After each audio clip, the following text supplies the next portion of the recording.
পাপে মনে হয় না। সেটা কি? তোমার স্কুল সন্তানকে তুমি কেজি স্কুলে দিয়েছো, তোমার সন্তানকে তুমি কেজি স্কুলে গিয়েছো, কেজি স্কুলে ভর্তি হওয়ার পরেই ওই শিশু বাচ্চা লাইনে দাঁড়িয়ে সোনার বাংলা গান গায়। আমি বলেছি যখনই তোমার সন্তান ওখানে সোনার বাংলা গান গিয়েছে তখনই আপনার সন্তান আল্লাহর সাথে শিরিক করেছে। এটা পাপ মনে হয়? এটা যে শিরকির পাপ কেউ জানে? বলবেন হুজুর কি বলতে চাচ্ছেন আপনি? আপনাকে বক্তব্য সুযোগ দিয়েছি, আপনি এভাবে করে কথা বলছেন? না, দুঃখিত, আপনার সন্তানকে আপনি কেন কেজি স্কুলে দিলেন বলেন? কেন ওই কেজি স্কুলে দিলেন যে স্কুলে সন্তানকে গিয়ে শিরক করায়? স্কুলে কেন কেন আপনার সন্তান যাবে? ওই স্কুলে লেখাপড়ার কোনো সুযোগ নেই আপনার সন্তানের। মক্তবে না গিয়ে আপনার সন্তান আল্লাহর সাথে শিরিক করছে। বলেন তো ওই পাপটা কার হবে? বাবা মায়ের হবে। একটু কথা সিম্পল আপনাকে বোঝাই, তাহলে বুঝতে সুবিধা হবে। রাসূল সাল্লাল্লাহু আলাইহি সাল্লাম বলেছেন, প্রত্যেকটা আদম সন্তান উত্তম আকীদার উপরে জন্মগ্রহণ করে, উত্তম ফিতরের উপর জন্মগ্রহণ করে। পিতামাতাই তাদেরকে ভ্রান্ত পথে নিয়ে যায়, পিতামাতাই তাদেরকে ভ্রান্ত পথে নিয়ে যায়।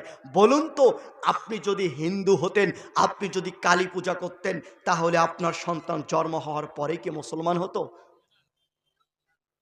আপনার দ্বারা যা শিখবে, আপনি যা করবেন আপনার সন্তান তাই করবে। আপনি যদি বাংলাদেশে জন্মগ্রহণ না করে আপনি যদি সৌদি আরবে থাকতেন, সৌদি আরবে আপনার জন্ম, আপনি আরবি ভাষায় কথা বলেন, আপনার বউ আরবি ভাষায় কথা বলে, আপনার সন্তান যদি হয় ও কি বাংলা ভাষায় কথা বলবে? আমরা জানি মাতৃভাষা কাকে বলে। মায়ের মুখ থেকে, বাবা মায়ের মুখ থেকে যা শুনি তাই মাতৃভাষা।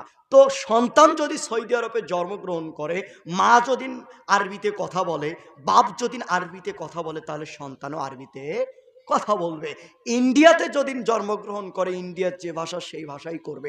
বাংলাদেশে জন্মগ্রহণ করছে আপনার সন্তান, আপনিও বাংলা ভাষায় কথা বলেন, আপনার স্ত্রীও বাংলা ভাষায় কথা বলে, তাই আপনার সন্তান তাই করবে। কেননা আমি আপনাকে যেটা বোঝাতে চাচ্ছি সেটা হচ্ছে কি জানেন? আপনার সন্তান যখন মক্তবে গিয়ে একবার বলে বিসমিল্লাহির রহমানির রহিম, এর মধ্যে ১৯টা অক্ষর আছে, হুজুররা আছেন আপনাদেরকে বলে প্রত্যেক অক্ষর প্রতি 10টা করে নেকি হয়। কথা বলেন কয়টা? 10টা। ১৯টা অক্ষরে গুণ দিলে ১৯০ নেকি। কথা বলেন কত নেকি? ১৯০ নেকি হয়। ওই শিশু বাচ্চা ওই নেকিগুলো নিয়ে ফেরেশতারা আল্লাহকে গিয়ে বলে, আল্লাহ অমুক এই একটি বিসমিল্লাহির রহমানির রহিম বলেছে, আল্লাহ তার ১৯০ নেকি হয়েছে। ওই বাচ্চাটার এখনো আমলনামা লেখা হয়নি। আল্লাহ এই আমলগুলো কি করব, এই নেকিগুলো কি করব? আল্লাহ ওই মুহূর্তে বলে ফেরেশতারা, যাও যে নেকিগুলো হয়েছে সেগুলো তার বাপ মায়ের আমলনামায় লিখে দাও। সুবহানাল্লাহ বলবেন না? তার মানে বোঝা যাচ্ছে যে সন্তানের আমলনামা এখনো লেখা শুরু হয়নি, ওই সন্তানের যতটাই নেকি করবে সেই নেকি কার উপর কার হবে? বাবা মায়ের। এখন আপনাকে বোঝাই, যে সন্তানের এখনো পাপ লেখা হয়নি ওই সন্তানটাকে কেজি স্কুলে দিয়েছেন, কেজি স্কুলে গিয়ে আপনার সন্তান শিরক করছে, তাহলে এই পাপটা কার হবে বলেন তো? আপনি হাজী সাহেব হজ করতে গিয়েছেন, হজ করে বিমানবন্দরে নেমে এসেই আপনার সন্তান বাড়িতে এসছেন, আপনি খুব লেখাপড়ার দিকে খুব চার্জ, ছেলে স্কুলে যাবে যাবে একটু লেট হচ্ছে, আপনি বলে আব্বু কি করছো? আব্বু যাও যাও যাও স্কুলে যাও, যাও আব্বু স্কুলে যাও, স্কুলের টাইম হচ্ছে 7টা বাজে, যাও। গিয়েছে, ওখানে গিয়েই শিরিক করেছে।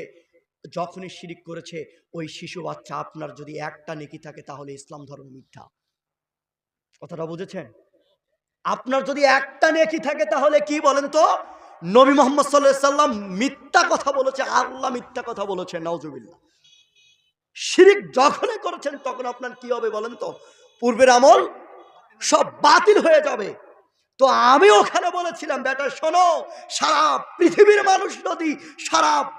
মানুষ যদি হজ করে এসেই বিমানবন্দরে নেমেই 15 তারিখে নেমেছে, 16 তারিখে সকালে এসেই শহীদ মিনারে যখনই স্যান্ডেল খুলে ফুল দিয়েছে তখনই হাজী সাহেবের সব নেকি সব আমল বাতিল হয়েছে।